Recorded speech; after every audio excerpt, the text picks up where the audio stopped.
मैं फरवरी 2024 में कलीसिया में पाठ आधारित कर्तव्य कर रही थी।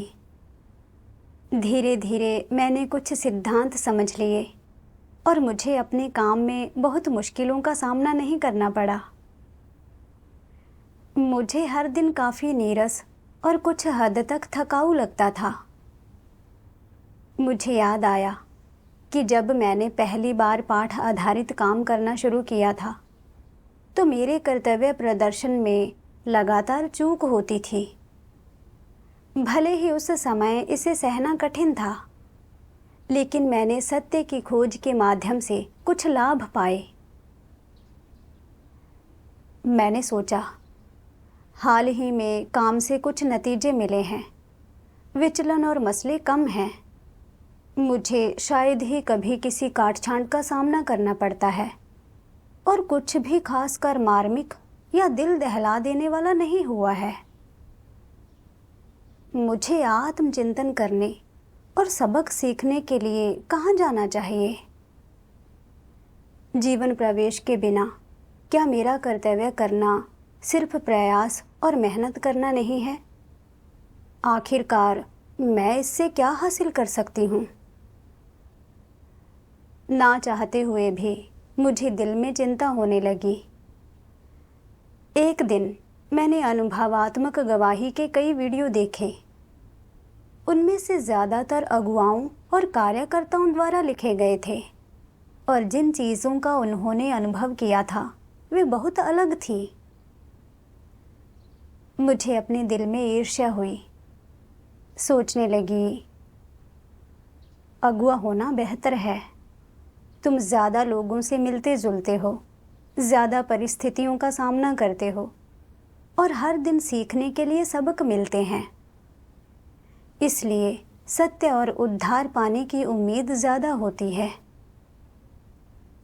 फिर मुझे याद आया कि पहले जब मैं कलीसिया में पर्यवेक्षक थी तो मैं ज़्यादा लोगों से बातचीत करती थी और लोगों का भेद पहचानने और उनसे सिद्धांतों के अनुसार पेश आने में मैंने कुछ प्रगति की थी।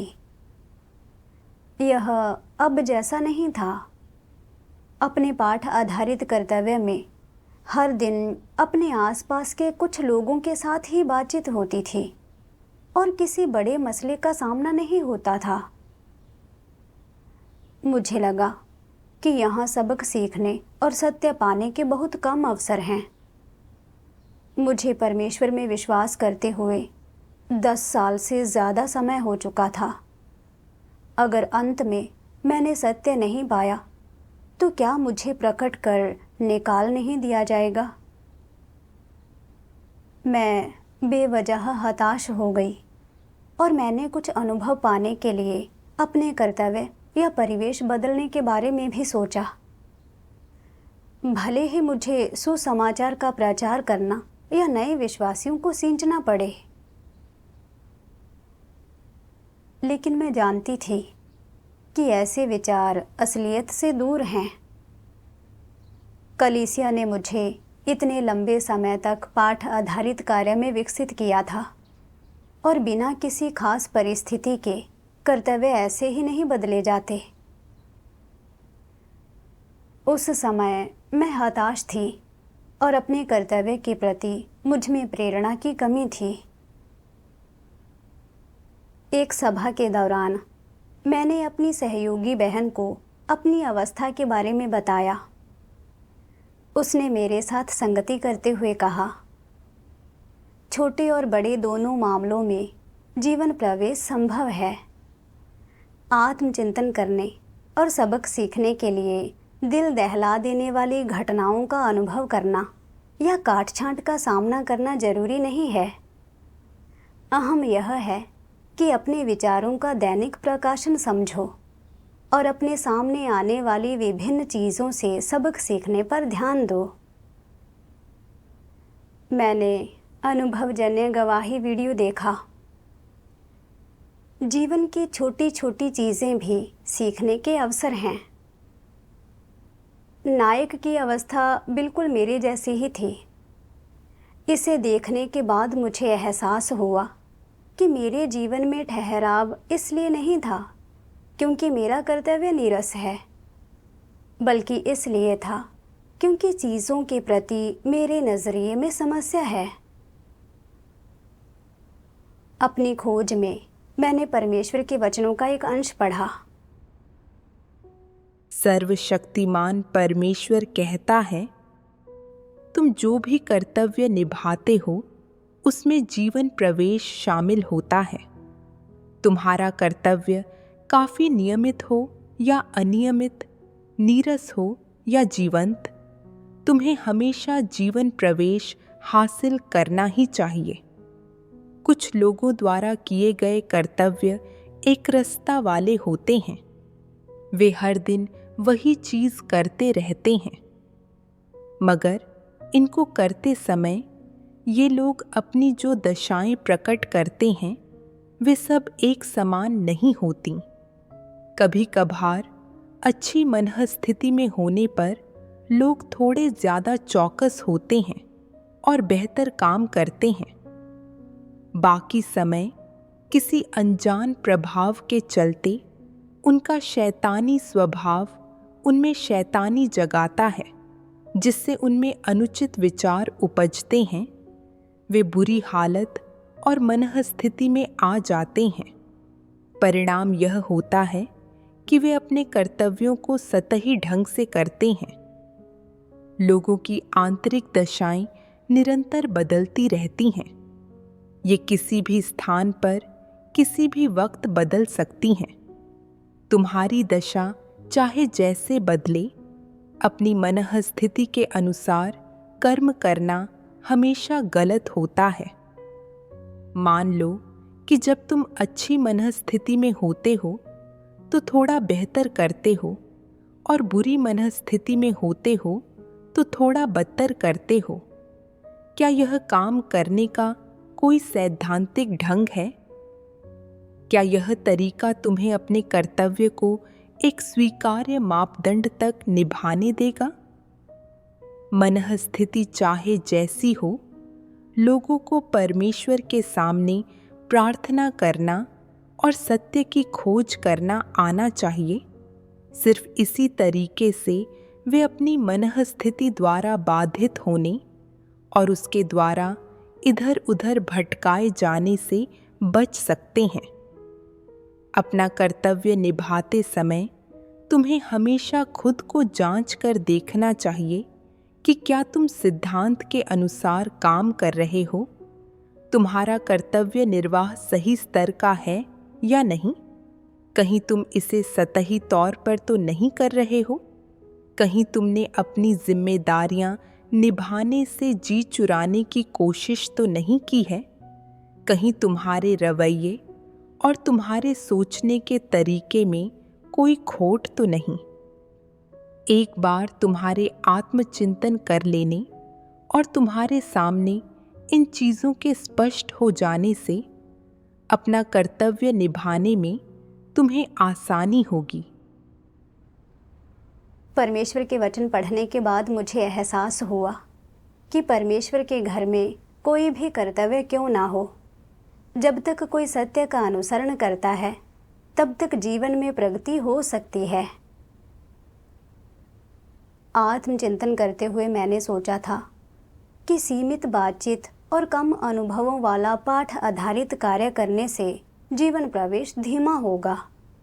इसलिए मैं प्रतिरोध की भावना में जीती थी। यह कर्तव्य करने के लिए अनिच्छुक थी। अब मुझे समझ आया कि यह नजरिया कितना विकृत था।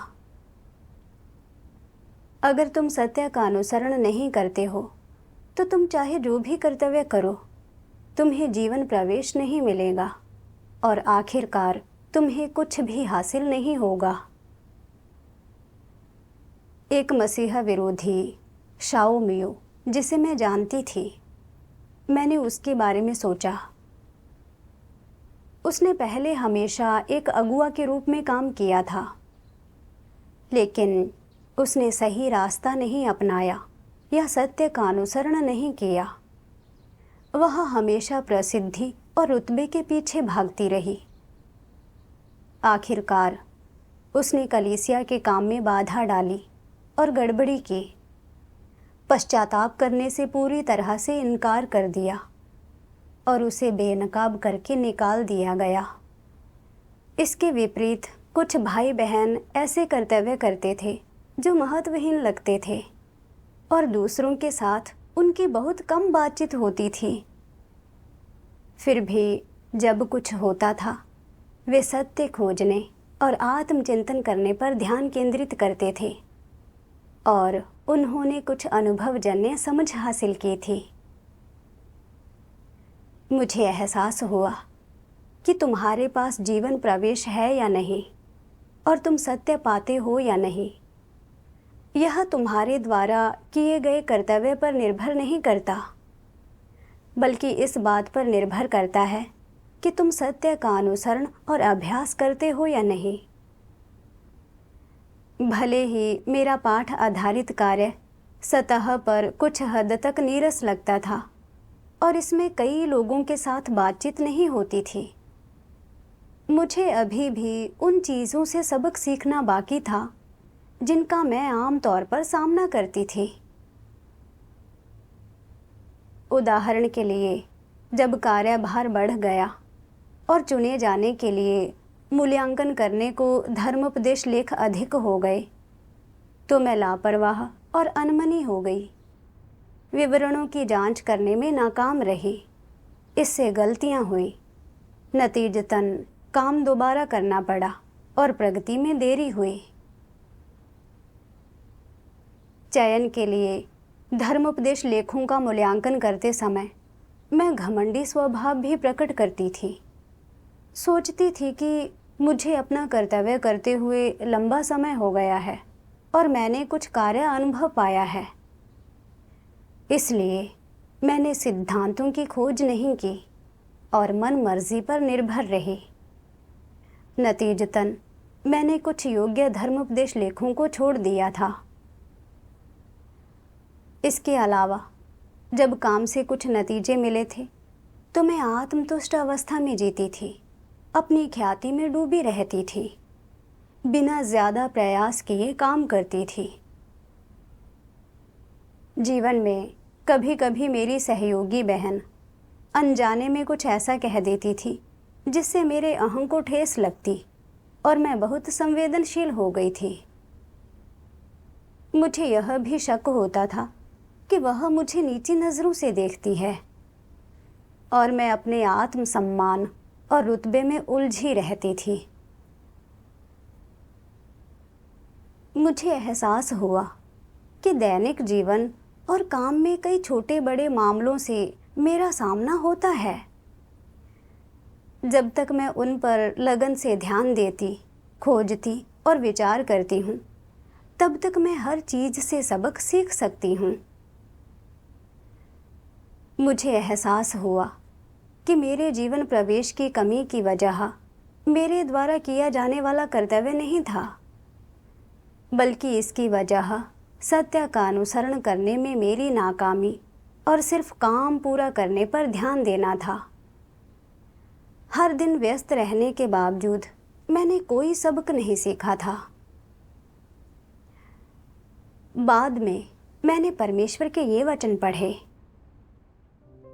सर्वशक्तिमान परमेश्वर कहता है, यदि तुम वास्तव में सत्य और उद्धार का अनुसरण करने के इच्छुक हो तो पहला कदम अपने भ्रष्ट स्वभावों, अपने विभिन्न भ्रामक विचारों, धारणाओं और कार्यों से अलग होने से शुरुआत करना है। उन वातावरणों को स्वीकार करो जो परमेश्वर ने तुम्हारे लिए दैनिक जीवन में व्यवस्थित किए हैं। उसकी जांच, परीक्षण, ताड़ना और न्याय को अपनाओ। जब खुद पर संकट आता है तो सत्य सिद्धांतों के अनुसार धीरे धीरे अभ्यास करने का प्रयास करो और परमेश्वर के वचनों को उन सिद्धांतों और मानदंडों में बदल दो जिनसे तुम अपने दैनिक जीवन तथा अपने जीवन में आचरण और कार्य करते हो। यही वह चीज़ है जो सत्य का अनुसरण करने वाले में प्रकट होनी चाहिए, और यही वह चीज़ है जो उद्धार का अनुसरण करने वाले व्यक्ति में प्रकट होनी चाहिए। यह आसान लगता है, ये चरण सरल हैं और इनकी कोई लंबी व्याख्या नहीं है, लेकिन इसे अभ्यास में लाना इतना आसान नहीं है। ऐसा इसलिए है कि लोगों के भीतर बहुत सारी भ्रष्ट चीज़ें हैं। उनकी क्षुद्रता, छोटे छोटे षड्यंत्र, स्वार्थ और नीचता, उनके भ्रष्ट स्वभाव और सभी प्रकार की चालें।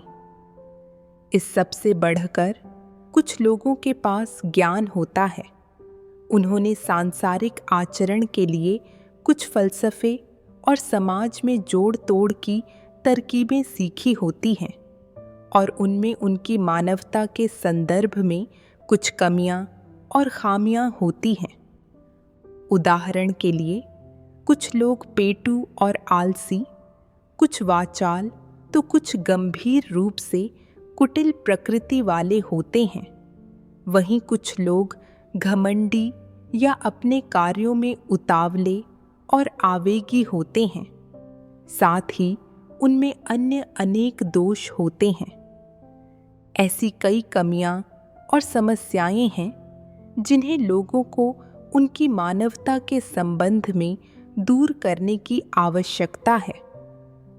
हालांकि यदि तुम उद्धार प्राप्त करना चाहते हो, यदि तुम परमेश्वर के वचनों का अभ्यास और अनुभव करना चाहते हो और सत्य तथा जीवन प्राप्त करना चाहते हो, तो तुम्हें परमेश्वर के वचनों को और अधिक पढ़ना चाहिए, उसके वचनों का अभ्यास करने और उनके प्रति समर्पित होने में समर्थ होना चाहिए, और सत्य का अभ्यास करने और सत्य सिद्धांतों को कायम रखने से शुरुआत करनी चाहिए। ये केवल कुछ सरल वाक्य हैं, फिर भी लोग नहीं जानते कि इनका अभ्यास या अनुभव कैसे किया जाए। तुम्हारी क्षमता या शिक्षा जो भी हो, और तुम्हारी उम्र कितनी भी हो, या विश्वास करते कितने भी वर्ष बीते हों, चाहे जो हो, यदि तुम सही लक्ष्यों और दिशा के साथ सत्य का अभ्यास करने के सही रास्ते पर हो, और यदि तुम जिसका अनुसरण करते हो वह सब सत्य का अभ्यास करने के लिए है, तो अंततः तुम जो हासिल करोगे वह निस्संदेह सत्य वास्तविकता होगी, और परमेश्वर के वचन तुम्हारा जीवन बन जाएंगे। पहले अपना लक्ष्य निर्धारित करो, फिर धीरे धीरे इस मार्ग के अनुसार अभ्यास करो, और अंततः तुम्हें कुछ न कुछ अवश्य प्राप्त होगा। क्या तुम्हें इस पर विश्वास है? परमेश्वर के वचनों पर विचार करते हुए मैंने समझा कि उद्धार पाने के लिए कुंजी इस बात में निहित है कि क्या कोई सत्य का अनुसरण करता है और क्या उसके जीवन स्वभाव में कोई बदलाव आता है। यही मूल बात है। उदाहरण के लिए, मैं जीवन प्रवेश ना होने की शिकायत करती रही और उद्धार ना पा सकने की चिंता करती रही। मैं अपने कर्तव्य में निष्क्रिय और नकारात्मक रही, और यहाँ तक कि मैंने कर्तव्य में बदलाव करवाने के बारे में भी सोचा। मैंने जिस मामले का सामना किया था वह मेरे लिए सत्य खोजने और आत्मचिंतन करने का अच्छा अवसर था, लेकिन खोजने और प्रवेश करने के बजाय मैंने लगातार बहुत ऊंचे लक्ष्य बनाए रखे, महत्वपूर्ण मामलों का अनुभव करना चाहा। यह सत्य का अनुसरण करने की अभिव्यक्ति नहीं थी। अगर मैं इसी तरह से चलती रही तो मैं सत्य और उद्धार कैसे हासिल कर सकूंगी? मैं केवल महत्वपूर्ण मामलों का अनुभव करना चाहती थी और छोटे दैनिक मामलों को नज़रअंदाज कर देती थी। कभी कभी जब मैं गलत अवस्थाएं या अनुचित विचार या सोच प्रकट करती थी, मैं सोचती थी कि जब तक इससे मेरा कर्तव्य प्रभावित नहीं होता, तब तक ये कोई बड़े मसले नहीं हैं और इससे कोई फर्क नहीं पड़ता कि उनका समाधान हुआ है या नहीं। इससे कई ऐसे सबक जो मुझे सीखने चाहिए थे व्यर्थ ही खो गए, जो मेरे जीवन प्रवेश में एक विचलन भी था। दरअसल जब तक तुम सत्य की खोज में उद्देश्यपूर्ण और मेहनती हो, तुम किसी भी स्थिति से सबक सीख सकते हो। उदाहरण के लिए, कभी कभी परमेश्वर के वचनों को खाने और पीने के बाद तुम अपनी अवस्था और मसलों के बारे में कुछ समझ हासिल करते हो और अभ्यास के लिए मार्ग पाते हो, जिससे कुछ लाभ होता है। कभी कभी भले ही तुमने व्यक्तिगत रूप से कुछ अनुभव ना किया हो, अगर तुम्हारे आसपास के भाई बहनों ने अनुभव किया है, तो उनकी संगति को ध्यान से सुनकर तुम भी लाभ और सबक पा सकते हो। इसके अलावा अपने कर्तव्य करने में अपने विचारों और सोच की जांच करने पर ध्यान देने, आत्मचिंतन कर पाने और परमेश्वर के वचनों के अनुसार अभ्यास करने से भी जीवन में प्रगति हो सकती है। इसका एहसास होने पर मुझे लगा कि मैं बहुत सुन्न हो गई थी और सत्य पाने के कई अवसर गंवा चुकी थी। यहाँ तक कि अपने जीवन प्रवेश में कमी के लिए मैंने अपने कर्तव्य की एक रास्ता को गलत तरीके से जिम्मेदार ठहराया था। मैं किसी भोज में भूख से पीड़ित व्यक्ति की तरह थी। मैं वाकई मूर्ख थी। बाद में मैंने परमेश्वर के वचनों का एक अंश पढ़ा जो मेरी अवस्था के लिए बहुत मददगार था, और मुझे यह भी पता चला कि अभ्यास और प्रवेश कैसे करना है। सर्वशक्तिमान परमेश्वर कहता है, उन सभी मामलों को बड़े और छोटे मामलों में विभाजित नहीं किया जाता जिसमें परमेश्वर के मार्ग पर चलना शामिल है। वे सब बहुत बड़ी बात हैं। क्या तुम लोग इसे समझ सकते हो? प्रतिदिन के मामलों के संबंध में कुछ मामले ऐसे होते हैं जिन्हें लोग बहुत बड़े और महत्वपूर्ण मामले के रूप में देखते हैं, और अन्य मामलों को छोटे मोटे निरर्थक मामलों के रूप में देखा जाता है। लोग प्रायः इन बड़े मामलों को अत्यंत महत्वपूर्ण मामलों के रूप में देखते हैं और वे उन्हें परमेश्वर के द्वारा भेजा गया मानते हैं। हालांकि इन बड़े मामलों के चलते रहने के दौरान लोग अपने अपरिपक्व आध्यात्मिक कद और अपनी कम काबिलियत के कारण अक्सर परमेश्वर के इरादों पर खरे नहीं उतर पाते, कोई प्रकाशन प्राप्त नहीं कर पाते और ऐसा कोई वास्तविक ज्ञान प्राप्त नहीं कर पाते जिसका कोई मूल्य हो। जहाँ तक छोटे छोटे मामलों की बात है, लोगों द्वारा इनकी अनदेखी की जाती है और थोड़ा थोड़ा करके हाथ से फिसलने के लिए छोड़ दिया जाता है। इस प्रकार लोगों ने परमेश्वर के सामने जांचे जाने और उसके द्वारा परीक्षण किए जाने के अनेक अवसरों को गंवा दिया है। यदि तुम हमेशा लोगों, चीज़ों, मामलों और परिस्थितियों को अनदेखा कर देते हो जिनकी व्यवस्था परमेश्वर तुम्हारे लिए करता है, तो इसका क्या अर्थ होगा? इसका अर्थ है कि हर दिन, यहाँ तक कि हर क्षण, तुम अपने बारे में परमेश्वर की पूर्णता का और परमेश्वर की अगुवाई का परित्याग कर रहे हो। जब कभी परमेश्वर तुम्हारे लिए किसी परिस्थिति की व्यवस्था करता है, तो वह गुप्त रीति से देख रहा होता है, तुम्हारे हृदय को देख रहा होता है, तुम्हारी सोच और विचारों को देख रहा होता है कि तुम किस प्रकार सोचते हो, किस प्रकार कार्य करोगे। यदि तुम एक लापरवाह व्यक्ति हो, ऐसे व्यक्ति जो परमेश्वर के मार्ग, परमेश्वर के वचन या जो सत्य के बारे में कभी भी गंभीर नहीं रहा है, तो तुम उसके प्रति सचेत नहीं रहोगे, उस पर ध्यान नहीं दोगे जिसे परमेश्वर पूरा करना चाहता है, न उन अपेक्षाओं पर ध्यान दोगे जिन्हें वो तुमसे तब पूरा करवाना चाहता था जब उसने तुम्हारे लिए एक खास परिवेश की व्यवस्था की थी।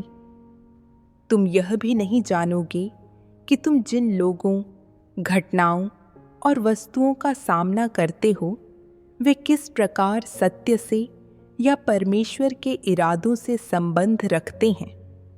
तुम्हारे इस प्रकार बार बार परिस्थितियों और परीक्षणों का सामना करने के पश्चात जब परमेश्वर तुम्हें कोई नतीजे नहीं देखता, तो वह कैसे आगे बढ़ेगा। बार बार परीक्षणों का सामना करके तुमने अपने हृदय में परमेश्वर को महान मानकर सम्मान नहीं दिया है, न ही तुमने उन परिस्थितियों को गंभीरता से लिया है जिनकी व्यवस्था परमेश्वर ने तुम्हारे लिए की है, और उन्हें परमेश्वर की ओर से परीक्षण और परीक्षाओं के रूप में माना है। इसके बजाय तुमने एक के बाद एक उन अवसरों को अस्वीकार कर दिया जो परमेश्वर ने तुम्हें प्रदान किए। तुमने बार बार उन्हें हाथ से जाने दिया। क्या ऐसा करके लोग घोर विद्रोह नहीं करते? परमेश्वर के वचनों ने जीवन प्रवेश के लिए अभ्यास का मार्ग बताया। परमेश्वर के मार्ग का अनुसरण करना बड़े या छोटे मामलों के बीच अंतर नहीं करता। चाहे सामने आने वाले मामले बड़े हों या छोटे, उनमें विभिन्न सत्य सिद्धांत शामिल होते हैं और प्रवेश करने के लिए सत्य खोजने की जरूरत होती है। मैंने पतरस के बारे में सोचा, जो आत्मचिंतन पर ध्यान केंद्रित करके और सभी मामलों में परमेश्वर के इरादे खोजने के द्वारा सत्य के अनुसरण के मार्ग पर चला था। उसने परमेश्वर के वचनों के अनुसार सख्ती से अभ्यास और प्रवेश किया, और अंत में उसने सत्य पाया और परमेश्वर द्वारा उसे पूर्ण बनाया गया। इसके विपरीत मैं अपने उचित कार्य की उपेक्षा कर रही थी और बहुत ऊंचा लक्ष्य बना रही थी। हमेशा कुछ महत्वपूर्ण मामलों से सबक सीखना चाहती थी, जबकि उन बातों को नज़रअंदाज कर रही थी जिन्हें मैं महत्वहीन मानती थी। नतीजतन मैंने सत्य पाने के कई अवसर खो दिए थे। अपने बारे में सोचूं तो मैंने ज़्यादातर समय छोटे मामलों पर ध्यान ही नहीं दिया था। तो फिर मैं बड़े मामलों से क्या सबक सीख सकती थी? आगे बढ़ते हुए मुझे पतरस के मार्ग पर चलना सीखना था। चाहे मेरे सामने आने वाले मामले बड़े हों या छोटे, मुझे अपने कार्यों के पीछे की सोच और विचारों की जांच करने पर ध्यान केंद्रित करना चाहिए, और यह भी देखना चाहिए कि मेरे कौन से गलत इरादे थे। साथ ही मैंने जो भी भ्रष्ट स्वभाव प्रकट किए थे, उन पर भी ध्यान देना चाहिए। मुझे इन मामलों को संबोधित करने के लिए सत्य खोजने पर अधिक ध्यान देने की ज़रूरत थी। साथ ही भले ही मेरे काम से कुछ नतीजे मिले थे, लेकिन मैं मौजूदा स्थिति से संतुष्ट नहीं हो सकती थी। मुझे और अधिक चिंतन करने और कार्य में विचलनों और अंतरालों और नज़रअंदाज हुई समस्याओं का सार निकालने और कार्य को बेहतर ढंग से करने का प्रयास करने की ज़रूरत थी।